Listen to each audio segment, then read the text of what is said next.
Input आ गया आपके पास। तो कॉलेज वालों ने जो है वो खतीर रकम जो है वो लगा दी। उन्होंने कहा कि बच्चों के कानों पे जोर ना पड़े और अल्लाह करे ये तजर्बा जो है वो अच्छा चलता रहे। तो आप लोगों ने घर जाके पढ़ा। आपने पहले ऑफ़र की एक तकलीफ दे डेफिनेशन पढ़ी।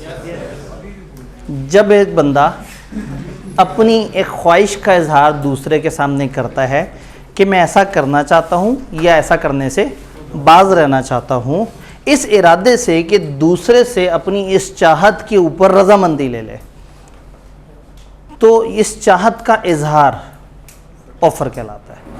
काश उर्दू में हमें लिखने की इजाज़त होती। जब ये ऐसे ही अल्फाज हमें अंग्रेज़ी में लिखने पड़ते हैं तो वो थोड़ी सी पेचीदा ज़्यादा हो जाती है। ये तो उर्दू में इतनी मुश्किल हो गई तो इंग्लिश में क्या होगा। लेकिन डेफिनेशन बनाने वाले इग्नोर कर गए कि ये बच्चे रट्टा तो लगा ही लेते हैं। तो जितना मर्ज़ी पेचीदा हो, जितने मर्ज़ी पेचो खम हो, जब केमिकल बॉन्ड्स आप लोग, जब वो कौन सा टेबल होता था, एलिमेंट्स का टेबल, पीरियोडिक टेबल, जब आपने वो याद कर लिया, हाली ने रब से की फरियाद और पता नहीं क्या वो इस तरह से कर करके, तो जब आपने वो सब कुछ कर लिया तो ये तो कुछ भी नहीं है। तो कोई बंदा जो ऑफ़र की डेफिनेशन सुनाने की ख्वाहिश करे, कोई जो सुना दे जी।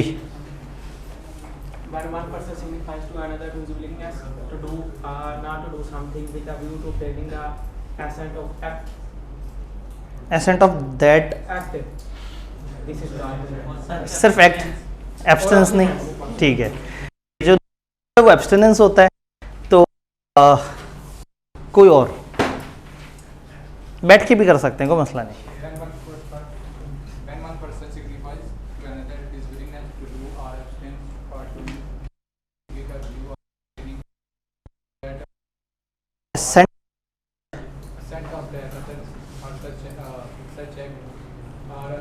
To such act or abstinence,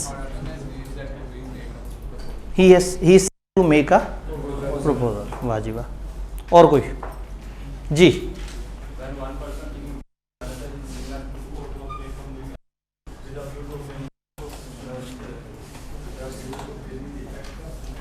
Assent of,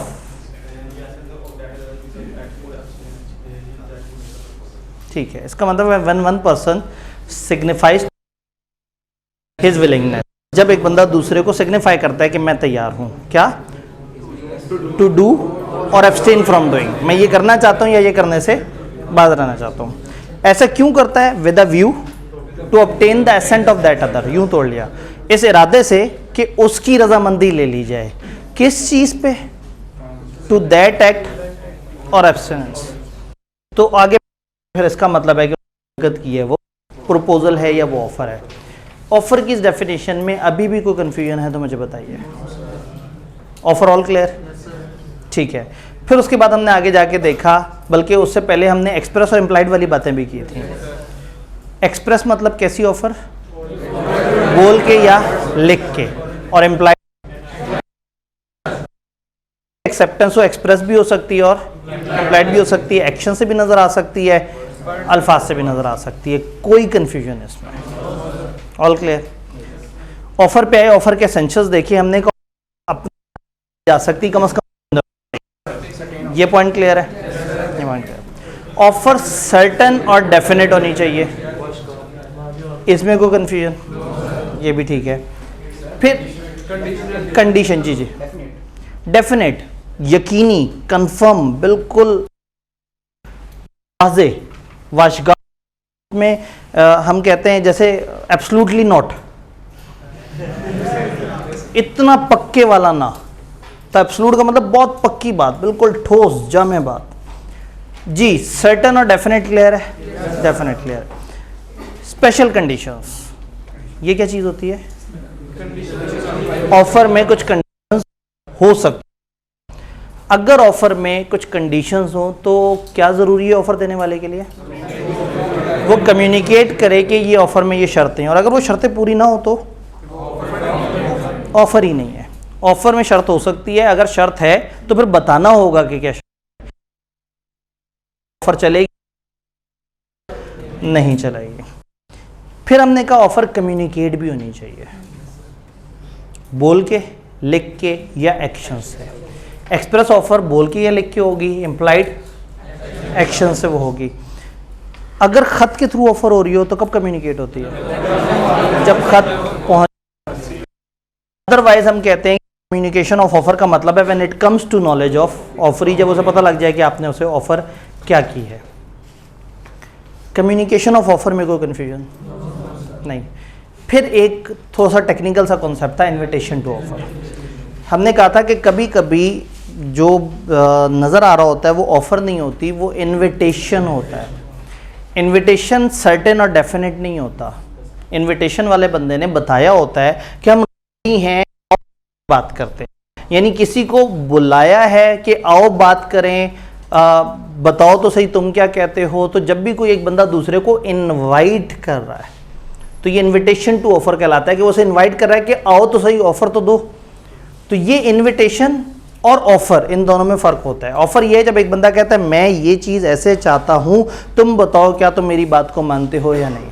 यानी क्लियर एक बंदा रुपए, जिन्स, क्या चीज़, कितने सी चीज़, कौन को कितने में क्या बेच रहा है, पूरी बात बताएगा और उसके बाद कहेगा कि ये, और दूसरा उसको एज इट इज़ मान लेगा, तो फिर एक्सेप्टेंस होगी।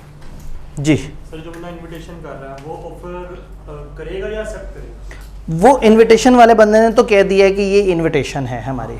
अब अगला बंदा आके ऑफर देगा। अब दो बातें हो सकती हैं।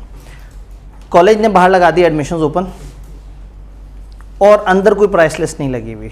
बच्चा बाहर से अंदर आया, उसने कहा एडमिशन्स चल रहे हैं, कॉलेज में आया और उसने कहा कि जी मैं बी लॉ पढ़ना चाहता हूँ और मेरे पास सिर्फ 15,000 हैं और मेरे साथ ये मामला हुआ था कि पिछले सेशन में मैं क्लास ले रहा था लेकिन मुझे छोड़नी पड़ी थी, आप ज़रा थोड़ा सा ख्याल करें, मैं 15,000 में बी लॉ पढ़ना चाहता हूँ।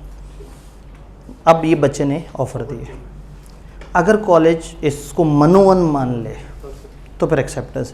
अगर कॉलेज क्या देखें ठीक है हम समझते हैं आपके साथ बुरा हुआ लेकिन देखें 15 बड़ा कम है, अगर ये 18,000 हो जाए तो कैसा है, तो इसका मतलब वो पिछली ऑफ़र ख़त्म हो गई, अब कॉलेज वालों ने मुकाबले पे एक ऑफ़र दे दी है। तो ऑफ़र एक्सेप्टेंस का साइकिल तब कंप्लीट होगा जब किसी सेकंड लास्ट बंदे ने एक बात की होगी और लास्ट बंदे ने उसको ओके कर दिया होगा। अदरवाइज़ ये ऑफ़र एक दूसरे के साथ ऑफ़र खेल रहे होंगे। ठीक है, बाहर लिखा था एडमिशन ओपन, बच्चा जज्बाती होकर अंदर आया तो अंदर एक रेट लिस्ट लगी हुई थी, बी लॉ 22,000, सी लॉ 22,000 फलाना, और नीचे लिखा था नो नेगोशिएशन।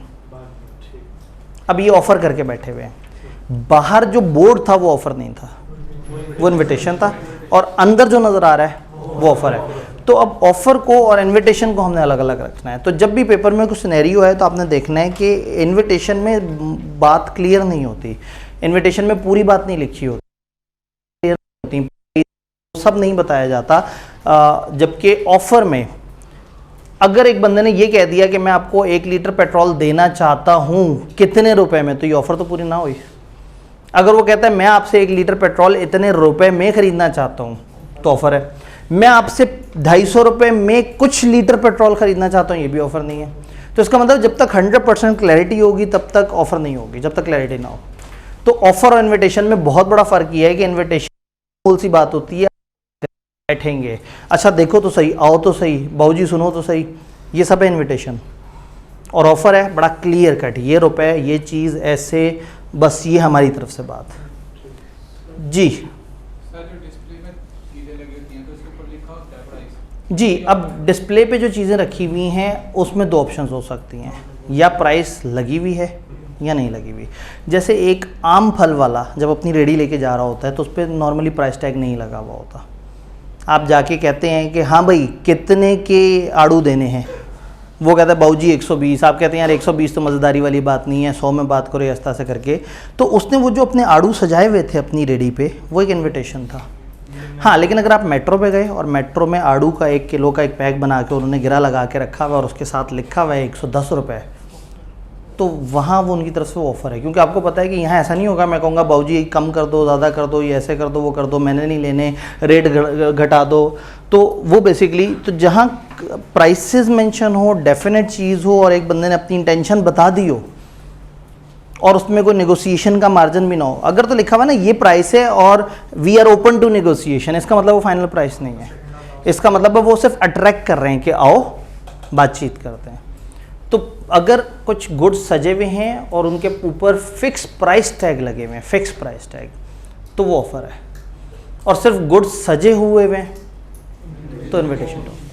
अगर हम चीज़ें ले लें जिसके ऊपर प्राइस लगी हुई है, ठीक है तो आगे वाला सेलर ना दे, रिजेक्ट कर दे। जी, अगर एक बंदे ने अपनी चीज़ पे प्राइस फिक्स करके लगाई हुई है, उसने कहा जी ये 110 रुपये की चीज़ है, और मैंने उठा के ऐसे करके काउंटर पर रख दी पैसों समेत, उसने ऑफ़र दी थी, मैंने एक्सेप्टेंस दे दी, और मेरी एक्सेप्टेंस से पहले उसने अपनी ऑफ़र वापस भी नहीं ली थी।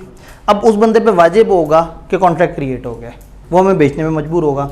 हाँ, अगर उसकी एक चीज़ लगी हुई थी, लिखा हुआ था 110 और we are open to negotiation, और मैं उसे वो ले जा के रख दूँ और पैसे रखूँ, तो ये एक्सेप्टेंस नहीं है, ये मेरी ऑफ़र है।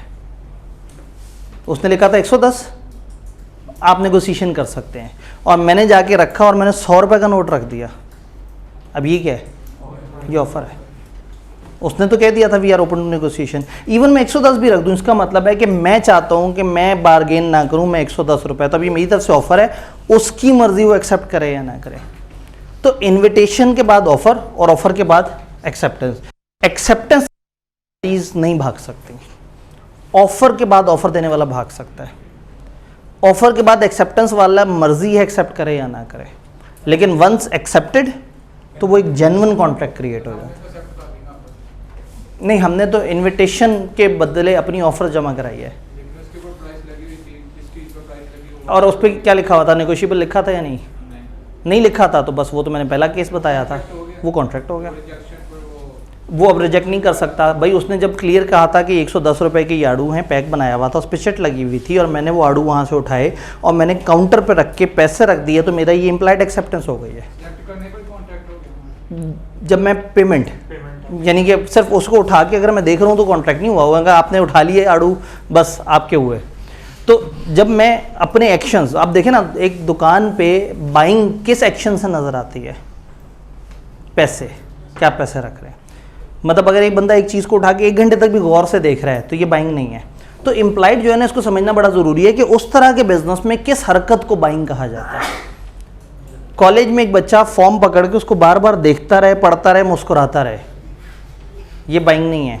उसको भर के साइन करके और फीस उसमें रख के आगे ऐसे मेज़ पे यूं खिसका दे, उसकी तरफ से डन हो गया।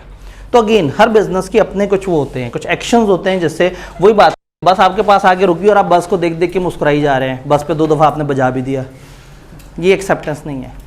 बस के अंदर चल पड़े, ये एक्सेप्टेंस है। तो हर बिजनेस के अपने अपने कुछ एक्शंस होते हैं जो उस बिजनेस में समझे जाते हैं कि इस एक्शन को यहाँ एक्सेप्टेंस कहा जाएगा। जी ऑफर में ये तमाम चीजें होना एट अ टाइम लाजमी, अगर जी, ऑफर में अगर तो देखें, offer should not be invitation to offer.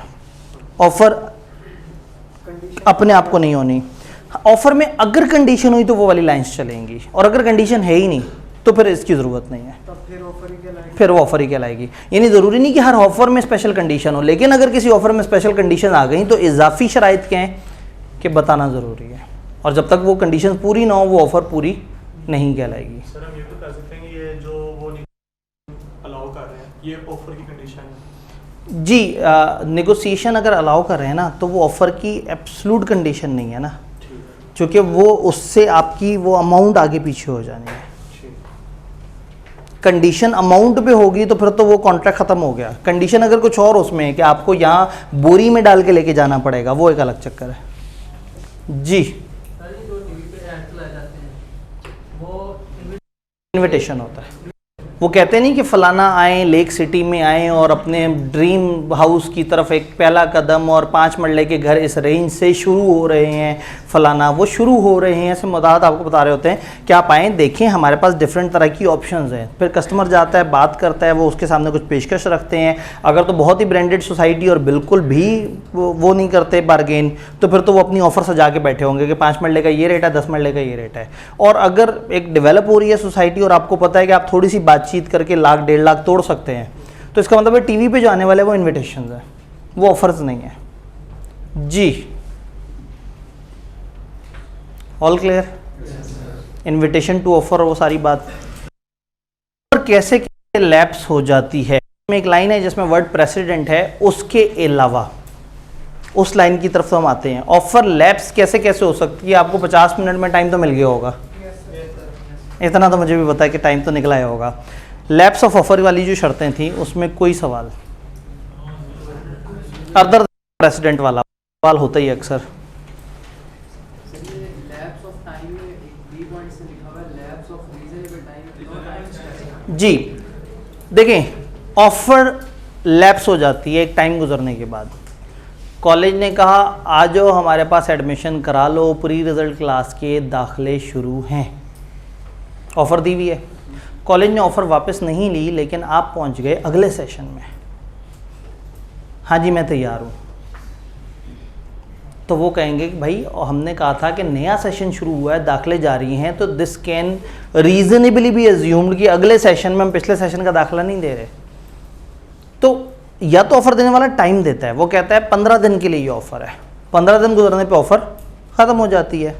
नहीं तो अगर टाइम नहीं दिया तो एक रीज़नेबल टाइम में वो ऑफ़र ख़त्म हो जाएगी। फॉर एग्जांपल एक बंदे ने कहा कि जी ये मेरे पास बड़े खूबसूरत किस्म के टमाटर पड़े हुए हैं और ये मैं 100 रुपये पे देने पे तैयार हूँ।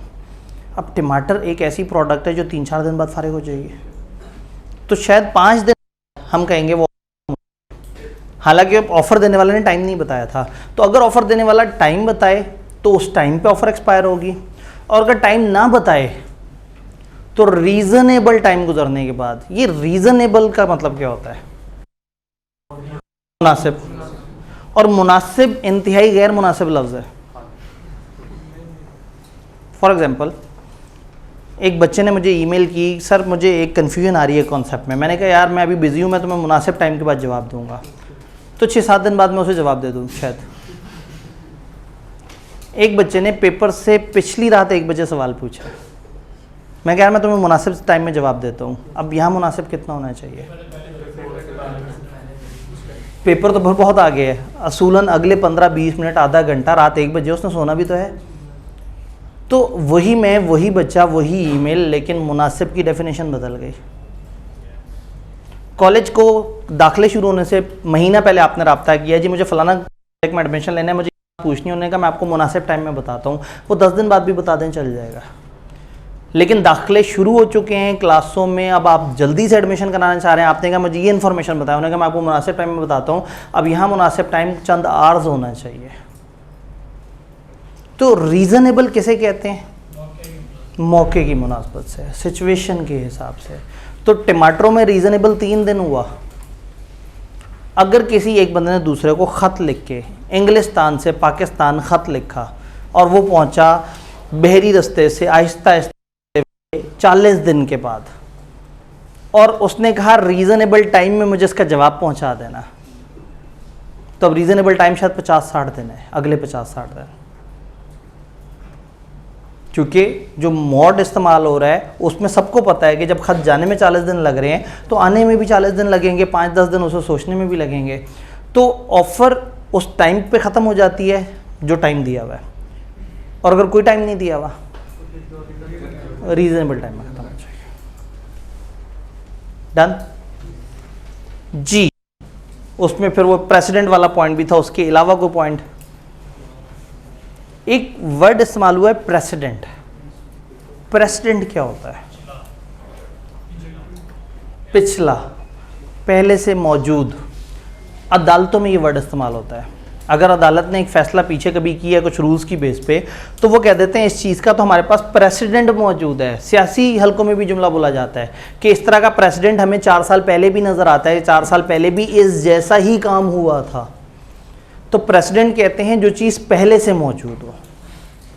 तो अगर एक ऑफ़र में कुछ कंडीशंस पहले से मौजूद थी और वो कंडीशंस पूरी नहीं हुई, तो ऑफ़र क्या होगी? लैप्स कर जाएगी। तो वहाँ जुमला क्या लिखा हुआ है? Non fulfilment of condition. वो कंडीशंस पूरी नहीं हुई, कौन सी? जो पहले से ऑफ़र में मौजूद थी। यानी ऑफ़र में कुछ कंडीशंस थी और वो कंडीशंस पूरी नहीं हुई, तो ऑफ़र खुद ब खुद ख़त्म हो गए। गुज़िश्ता लेक्चर से रिलेटेड कोई और सवाल? सारी बातें क्लियर हैं? ऑफ़र समझ आ गई? एक्सेप्टेंस तो आसान बात है, चूँकि ऑफ़र की डेफिनेशन मुश्किल थी, ऑफ़र और उससे रिलेटेड सारी बातें क्लियर हैं सबको। चलते हैं फिर आगे। काउंटर ऑफ़र, ऑफ़र के बदले ऑफ़र। ए ने बी से कहा कि जी मैं आपसे अगर 250 रुपये दूँ तो आपसे 1 लीटर पेट्रोल ले लूँगा। उसने कहा 1 लीटर पेट्रोल तो दे दूँगा लेकिन मैं 260 रुपये में दूँगा। आपने ऑफ़र दी 250 में 1 लीटर, उसने आगे से मुकाबले पे ऑफ़र दे दी 260 में 1 लीटर। तो काउंटर ऑफ़र का मतलब होता है आपकी ऑफ़र के बदले सामने से ऑफ़र। तो जो आपकी 250 वाली ऑफ़र है वो फौत हो गई है। अब प्रिवेल किसकी ऑफ़र कर रही है?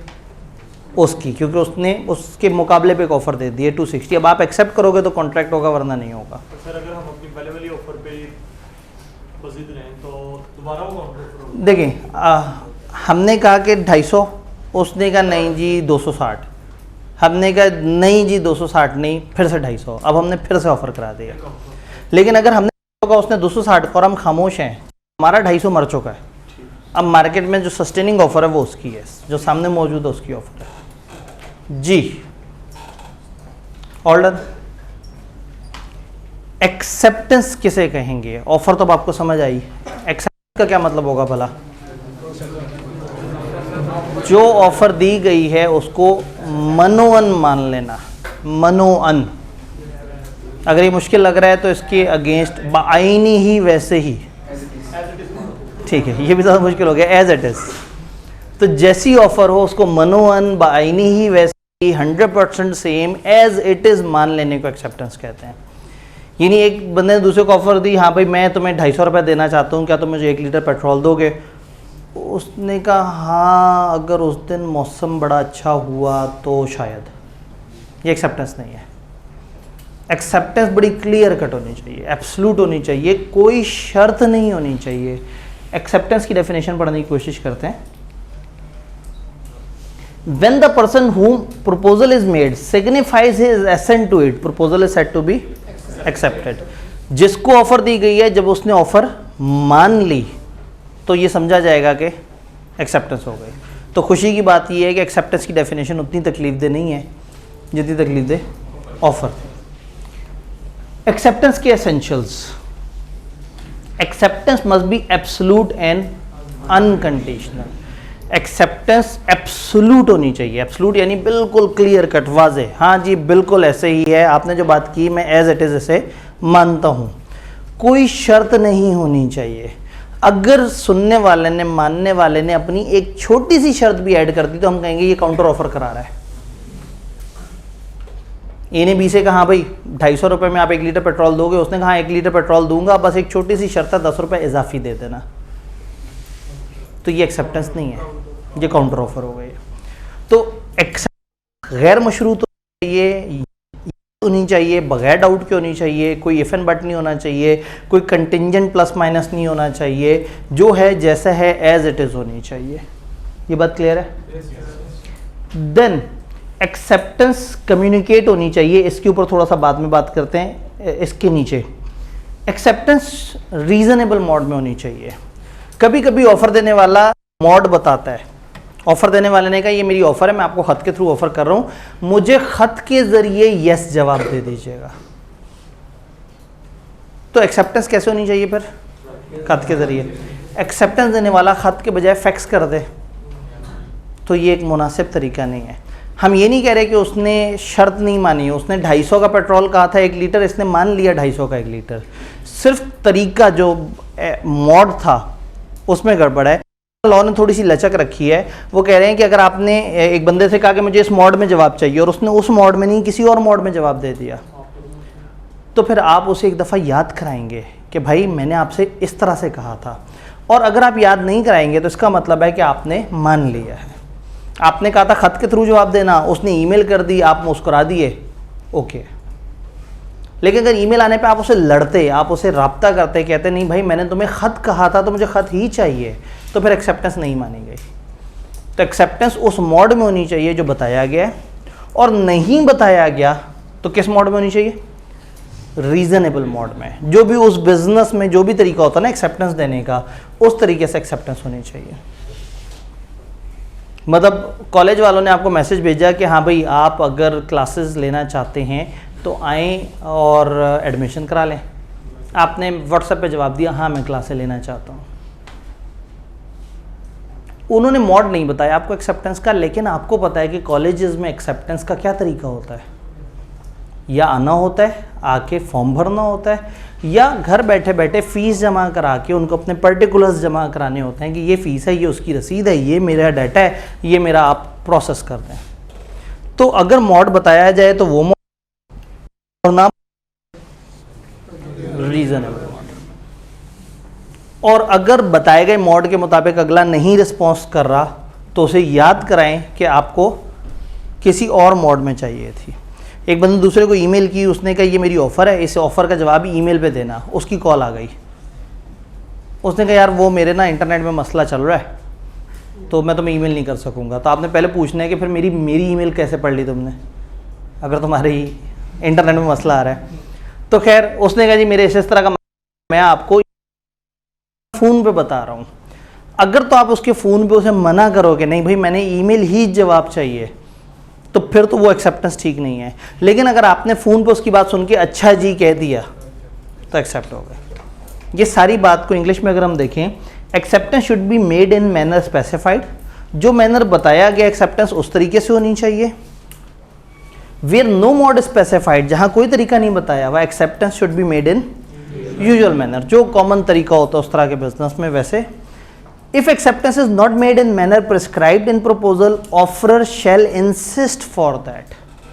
अगर उस तरीके से नहीं है तो ऑफर को क्या करना चाहिए? इंसिस्ट करना चाहिए, जोर देना चाहिए।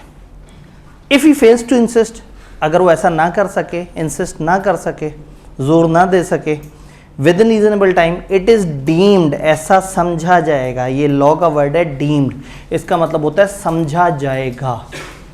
जैसे सीम होता है ना, ऐसा लगता है, डीम्ड ऐसा माना जाता है।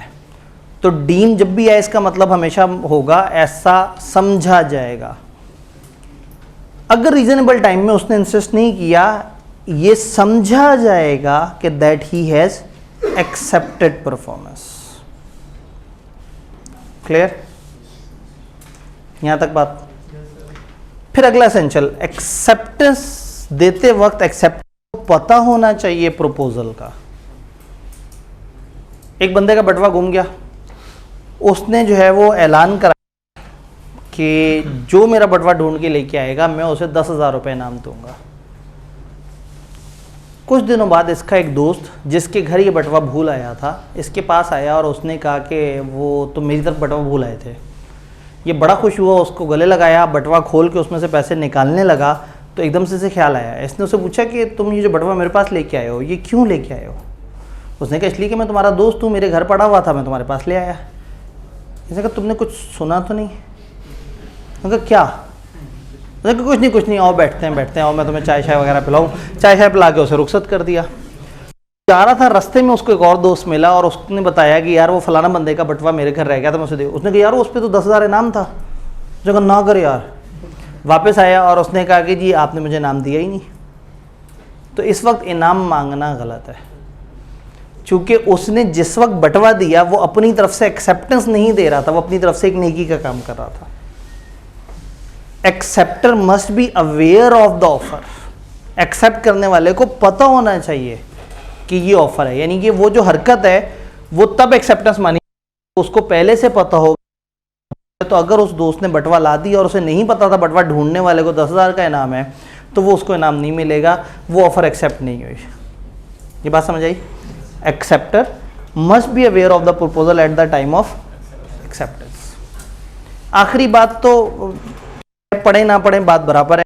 जुमला पढ़ें जरा, मुझे बताएं कि आपको बहुत अजीब सा तो नहीं लगा?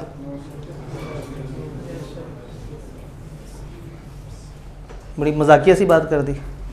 ये बात तो हम क्लियर कट जानते हैं कि ऑफर ख़त्म होने से पहले पहले ही एक्सेप्ट करना है ना। ऑफर ख़त्म तो एक्सेप्टेंस तो हो ही नहीं सकती, तो ऑफर ख़त्म होने से पहले पहले आपने करना है। डन जी।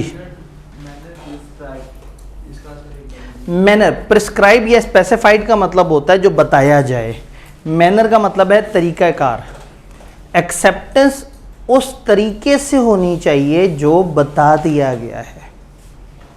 और अगर कुछ नहीं बताया, कोई तरीका नहीं बताया, कोई मॉड नहीं बताया, मॉड भी तरीका है, तो फिर एक्सेप्टेंस यूजुअल मैनर में होनी चाहिए, नॉर्मल तरीके से। तो मैनर या मॉड का मतलब है यहाँ तरीका।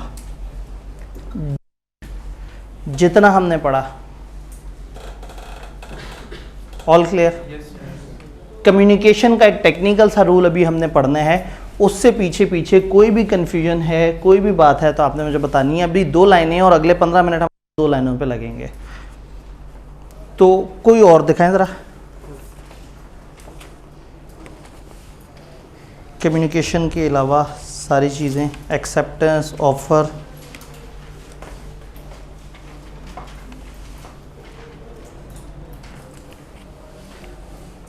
सब कुछ ओके? ऐसा ना हो कि चैप्टर ख़त्म हो जाए। चैप्टर हम कल ही ख़त्म करेंगे नहीं, हमने 2 लाइंस पे बहस करनी है क्योंकि 2 लाइंस थोड़ी सी टेक्निकल है। एक्सेप्टेंस की communication, acceptance may be complete when it is communicated to the offer. Acceptance कब कंप्लीट होगी? जब कम्युनिकेट होगी। ये जुमला आपने सुना, आपको पहले जैसा लगा, ऑफर में भी ये जुमला था, अगला जुमला में भी आपको जैसे ऑफर में था यहाँ पे, offer can be accepted by word spoken और रिटन और थ्रू कंडक्ट ऑफ पर्सन। ये जुमला भी आपको पता है। It can not be in form of negative confirmation. ये नेगेटिव कंफर्मेशन नहीं होनी चाहिए। नेगेटिव कंफर्मेशन क्या होती है? एक ऐसी कंफर्मेशन जिसमें अगले ने कंफर्म ही कुछ नहीं किया। फॉर एग्जाम्पल, आपका एक दोस्त आपको कहता है कि देखो अगर तुमने 3 बजे तक मुझे ना बताया कि क्या प्लान है तो मैं समझूंगा कि तुम तैयार हो क्रिकेट खेलने के प्लान पे। कई दफ़ा क्या होता है, आप एक दोस्त से कहते हैं हाँ यार कल क्रिकेट का प्लान करते हैं, नहीं यार कल वो घर में मेहमान भी आ रहे हैं। अच्छा, अगर मैंने तुम्हें ना बताया, कुछ ना बताया, अगले दिन 3 बजे तक मैसेज ना किया तो समझ जाना कि मैं क्रिकेट खेलने आ रहा हूँ। कभी कभी पैगाम ऐसा होता है कि आप कहते हैं मेरा जवाब ना आने का मतलब होगा कि मैं आ रहा हूँ। नेगेटिव कंफर्मेशन जिसमें अगला बंदा खामोश रहता है। ए ने बी से कहा कि मैं को 250 रुपये देना चाहता हूँ और मैं आपसे लूँगा 1 लीटर पेट्रोल। अगर आपको एतराज़ हो तो बता दीजिएगा, अगर आपका जवाब ना आया तो मैं समझूंगा आपको मेरी ऑफ़र कबूल है। ये एक मुनासिब तरीका है? क्यों, इसमें गड़बड़ क्या है? ए ने बी को ख़त लिख दिया है और कहा है कि अगर आपका जवाब नहीं आया तो मैं समझूंगा सब ओके है और आपने एक्सेप्ट कर लिया है। इसमें मसला क्या है? टाइमिंग डिफरेंस आ सकता है। मेरा ख़त उस तक पहुंचा ही नहीं और मैं लुडियाँ डाल रहा हूँ कि वो मेरी तो ऑफ़र एक्सेप्ट हो गई। आमतौर पर जवाब ना आना मतलब ना होता। नॉर्मली जवाब ना आना ना होता है। बड़ी गहरी और तकलीफ दे बात कर दी तुमने जी। और कुछ लोग ये मानते हैं कि खामोशी नीम रजामंदी है, तो फंस गए। ये डिपेंड करता है, एक ढीठ वाला और एक हकीकत। जो ढीठ वाला है वो बड़े अरसे तक समझता रहता है कि खामोशी नीम रजामंदी है, और जो हकीकत पसंद होता है वो ब्लॉक होने के बाद समझ जाता है कि गेम हाथ से निकल गई। ठीक है, तो अगर आप एक कस्टमर को मेल कर रहे हो, वो आपको ब्लॉक कर रहा है, हम तो बिजनेस की बात करेंगे ना, बिजनेस लॉ पढ़े, तो अगर उसने आपको ब्लॉक कर दिया तो अब आपने किसी को खत भेजें और कहें खत का जवाब नहीं दोगे तो मैं समझूंगा कि सब ओके है। पता नहीं खत पहुंचा या नहीं पहुंचा, पता नहीं उसका जवाब पहुंचा या नहीं पहुंचा। तो ये एक अच्छा मॉड नहीं है। तो लॉ ये कहता है कि एक्सेप्टेंस इस तरीके से आपने नहीं मांगनी। आपने कभी ये नहीं कहना कि जवाब ना आने का मतलब जवाब तस्वुर ना आने को ना तो कंसिडर किया जा सकता है, हाँ कंसिडर नहीं किया जा सकता, क्योंकि वही बात है कि नहीं पहुंचा, उसका जवाब पहुंचा नहीं, आपका लेटर मिसप्लेस हो गया, किसी गलत बंदे के हाथ चला गया, उसने उसको जवाब देना था अच्छा नहीं समझा। तो इसलिए अगर आपकी एक ऑफ़र है तो ऑफ़र में कहें कि यस करते हो तो बताओ, नो करते हो तो भी बताओ। यस करेगा तो बताएगा, नो करेगा तो या तो बता देगा या खामोश रहेगा। रीज़नेबल टाइम तक इंतज़ार किया और आपने उसके बाद अज्यूम कर लेना कि मेरी ऑफ़र रिजेक्ट हो गई है। लेकिन रीज़नेबल टाइम के इंतज़ार के बाद ये सोचना कि मेरी ऑफ़र एक्सेप्ट हो गई है, ये मुनासिब बात नहीं है। तो सर ये तो इम्प्लाइड बाय एक्शन है ना, उसने पहले ही कह दिया कि मेरा ये एक्शन आगे जब ये ही डिफाइन होगा कि हाँ हाँ, मतलब आपने तो खुद ही से कह दिया कि इस चीज़ का मतलब ये होगा। कानून ये कह रहा है कि ये कहना गलत है, ये शर्त आयद करना गलत है। ये जो बात आप कर रहे हैं ना, ये बात हो ही नहीं सकती। कानून ने रुकावट डाल दी, उसने कहा इस तरह की शर्त नहीं डालनी, क्योंकि इससे कन्फ्यूजन्स बढ़ेंगी, एंड पे लड़ाई झगड़े होंगे। वो कहेगा जी मुझे तो पता ही नहीं लगा था, और आप सोच रहे होंगे कि ऑफर एक्सेप्ट भी हो गई है। तो ऑफर की एक्सेप्टेंस नेगेटिव कन्फर्मेशन में नहीं होनी चाहिए। नेगेटिव कन्फर्मेशन, और नेगेटिव कन्फर्मेशन कहते किसे, नीचे ब्रैकेट्स में लिखा हुआ है, if not accepted within specified time it would be presumed to have been accepted। तो नेगेटिव कन्फर्मेशन कहते हैं कि अगर एक चीज़ कुछ खास टाइम तक जवाब ना आए तो आपने समझ लेना है कि सब ओके है। ऐसा क्यों होता होगा? बिजनेसेस ऐसा करते होंगे, फीडबैक में ऐसा होता है। अक्सर कस्टमर्स को ख़त लिख के जाते हैं, उनको कहा जाता है अगर आपको कोई एतराज़ है तो ख़त का जवाब दे दीजिएगा। ईमेल्स करते हैं कि आप ईमेल पे अगर कोई नेगेटिव बात है, कोई बुरी बात है, हमें फीडबैक दें। तो उनका जवाब ना आने का मतलब हम क्या कंसिडर करते हैं, मसला नहीं। कॉलेज सारे बच्चों को मैसेज करता है कि अगर आपको बुक नहीं मिली तो बताइएगा। कॉलेज बुक भेजता है, अभी इस टाइम पे बुक की तरफ से ड्राउट है किताब का, वरना जब बच्चों को जाती है तो फिर कॉलेज बच्चों को मैसेज करता है कि अगर आपको किताब नहीं मिली तो बताइएगा। तो जिन बच्चों की तरफ से जवाब नहीं आता, कॉलेज खुश होकर टिक लगा लेता है कि हाँ भाई इन बच्चों को किताब। तो नेगेटिव कन्फर्मेशन इस्तेमाल होती है, अक्सर इस्तेमाल होती है। कॉन्ट्रैक्ट एक्ट ने मना कर दिया, उसने कहा हमारे यहाँ नहीं करना, हम यहाँ बड़ा मामला सेंसिटिव है, यहाँ नेगेटिव कन्फर्मेशन नहीं। और नेगेटिव कन्फर्मेशन क्या है? जवाब ना आना यस कंसिडर किया जाता है कन्फर्मेशन। ऑफर या नेगेटिव कन्फर्मेशन उन्होंने मना कर दिया। डन। अब वो वाली डिबेट जो कि कम्युनिकेशन की है, ए ने बी को खत लिखा। अब हम आ गए हैं थोड़े से 1872 वाले ज़माने में। इसीलिए बात मुश्किल है कि आज के दौर के लोगों को समझानी है जिनको ख़तों का प्रोटोकॉल बहुत ज़्यादा नहीं पता। ए ने बी को ख़त लिखा 1 जुलाई को।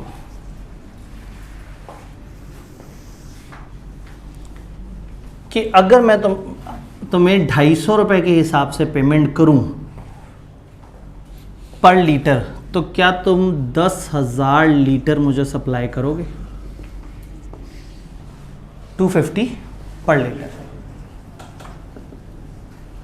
ए है पाकिस्तान में और बी है ऑस्ट्रेलिया में, नहीं रूस। फिर आप कहेंगे रेट कम हो जाएगा। हाँ, पेट्रोल का रेट कम होगा, उसकी रिफाइनिंग डाल के 450 का हो जाएगा। ए ने बी को खत लिखा और कहा कि अगर मैं तुम्हें 250 रुपये पर लीटर के हिसाब से, क्या तुम मुझे 10 लीटर भेजोगे? ये ख़त इसने भेजा था 1 जुलाई को, ये ख़त पहुंचा 15 अगस्त को।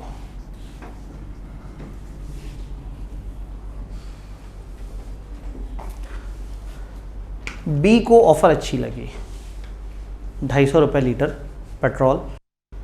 अपने मुल्क में वो शायद 220 रुपये का बेच रहा होगा, तो वो बड़ा खुश हो गया कि ठीक है मुझे दूसरे मुल्क से ग्राहक मिल रहा है 250 का। उसने क्या किया, 18 अगस्त को, थोड़ा सा पहले देखा उसके पास स्टॉक कितना, थोड़ा सा कम था, कुछ चीज़ें अरेंज करके 18 अगस्त को अपने पास 10,000 लीटर साइड पे स्टॉक में करके साइड पे कर दिया और अपने स्टाफ से कह दिया ये किसी ने सेल नहीं करना, ये मैंने ए के लिए रखा हुआ है। और ए को 18 तारीख को ख़त रवाना कर दिया। ये ख़त था ऊपर वाला ऑफ़र का और नीचे वाला ख़त एक्सेप्टेंस का। 18 तारीख को एक्सेप्टेंस का ख़त रवाना कर दिया ए को। ए को ये ख़त कब मिला? 2 अक्टूबर को।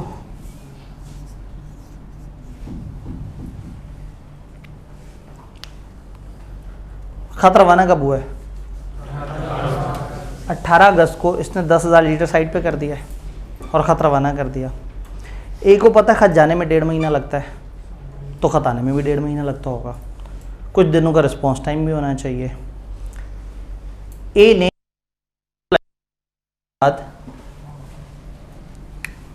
6 सितंबर को किसी और के साथ डील करके उससे परचेज़ कर लिया और भूल गया कि उसने बी को ऑफर दी हुई है। ऑफर तो अभी तक एक्सेप्ट ही नहीं हुई थी, ए को तो खत पहुंचा ही नहीं था वापस। 6 सितंबर को किसी और साथ डील कर लिया और वो बेचारा 18 अगस्त को माल साइड पर रख के बैठा हुआ है और खत रवाना करके बैठा हुआ है। वो अपनी तरफ से ओके कर चुका है, इसकी नजर बन चुका है। इसने जैसे ही एक्सेप्टेंस अपनी भेजी, इसकी नज़र में कॉन्ट्रैक्ट हो गया। बट खत कब पहुंचा?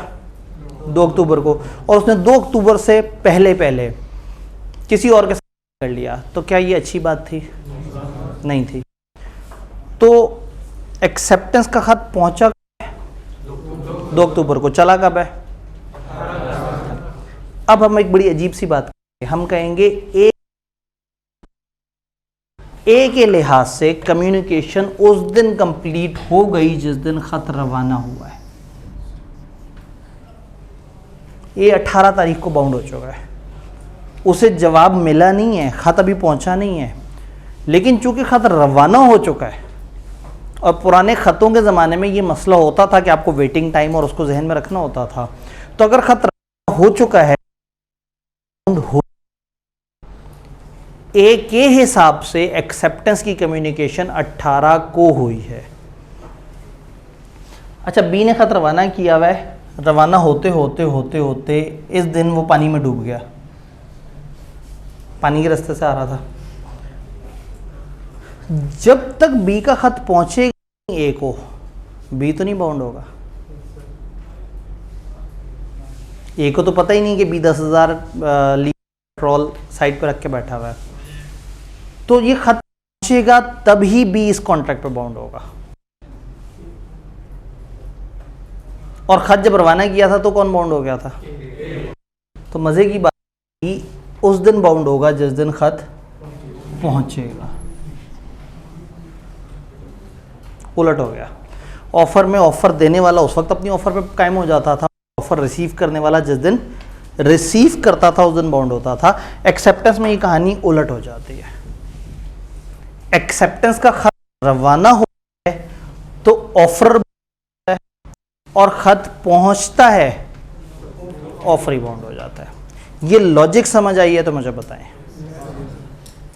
पॉइंट समझ आया कि दुख क्या है इसमें? ये है कि जाहिर है एक बंदा जिसने एक्सेप्टेंस दी है तो आज़ाद बंदा है, कभी भी उठ के एकदम से ऑफर दे दी। जब ऑफर दी, इसके पास पहुंची, इसने उस ऑफर का एहतराम करके पूरा अपने पास रिसोर्स अरेंज करके रीज़नेबल टाइम में जवाब रवाना भी कर दिया, और उसका जवाब तकरीबन उतने ही दिन ले रहा है जितने दिन ऑफर आने में लिए थे। तो इसका तो कोई कसूर नहीं। तो असूलन जिस दिन इसने खत रवाना कर दिया है, एक ही नज़र में कॉन्ट्रैक्ट उस दिन क्रिएट हो गया है। लेकिन बी की नज़र में कॉन्ट्रैक्ट किस दिन क्रिएट होगा? खत पहुंचेगा। तो इसी चीज़ को इंग्लिश में देखते हैं। ऑफरर के नज़दीक कम्युनिकेशन उस दिन कंप्लीट होती है when it is put in course of transmission, जिस दिन उसे ट्रांसमिट किया जाता है। और ऑफरी के नज़दीक होती है टू द नॉलेज, जब उसके पास पहुंचता है। इंग्लिश देखते हैं। Communication is complete against proposer. अपने पास किताब में अगेंस्ट को अंडरलाइन करके उसके ऊपर लिख लें एज पर, नहीं तो अगेंस्ट आप वो वाला अगेंस्ट समझेंगे जो सादा इंग्लिश वाला होता है, मुखालिफ वाला। अगेंस्ट प्रपोजर का मतलब है प्रपोजर के हिसाब से। तो communication is complete as per proposer. Proposer कौन है भला? ऑफरर। हमारी एग्जांपल में कौन है? A. Communication is complete against A when it is put in course of, जब खत रवाना हुआ है प्रपोजर उस दिन बाउंड हो गया, प्रपोजर के नजदीक कम्युनिकेशन हो गई है।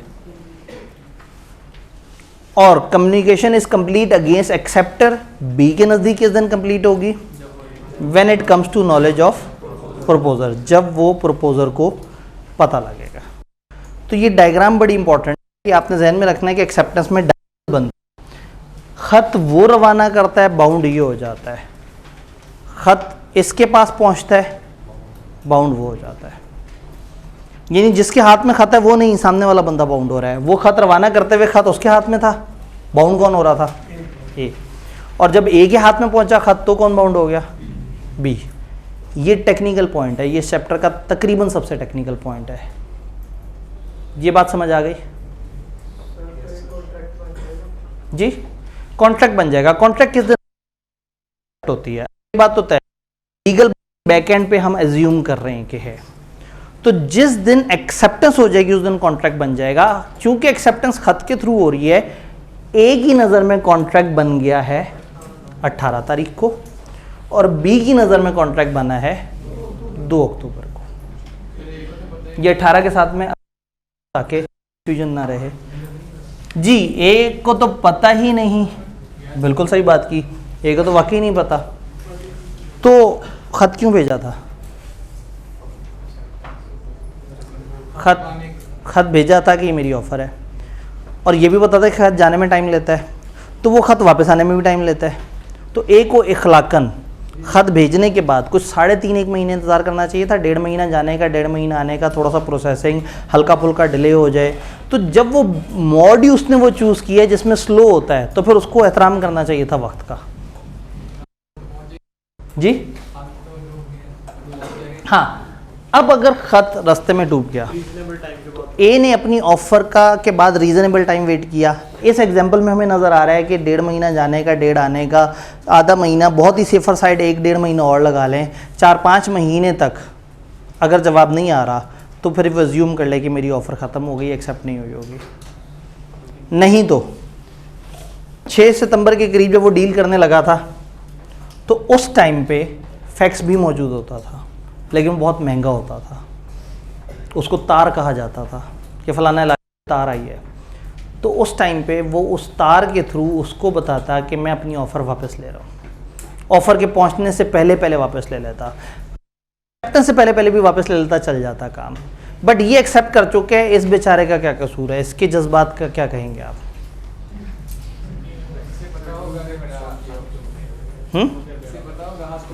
खत डूबने का तो किसी को भी नहीं पता। ये पुराने ज़माने के वो मसले हैं जो भी आपको आ रहे। भेजता था ना, फिर सब्र भी करता था। ऐसे थोड़ी कि 2 मिनट बाद व्हाट्सएप पे क्वेश्चन मार्क लगा दिया कि जवाब नहीं आ रहा। ये भाई खतों वाला बड़ा प्योर दौर होता था। आप वो एक खत देख के वो जो है ना उसी बातें करते रह जाते थे, ठीक है। नहीं तो एक दरमियाना मोड होता था कबूतर का, जो सेम सिटी में इस्तेमाल हो जाता था। कबूतर खत को थोड़ा सा ज़्यादा फास्ट और ज़्यादा प्राइवेसी के साथ ले जाता था।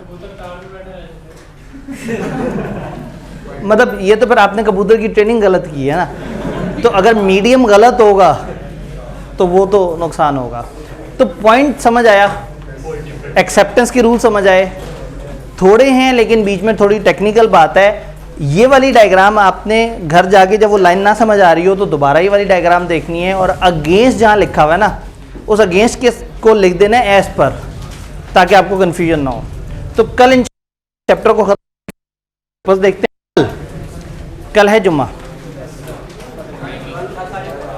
हमारी कल क्लास है 12:30।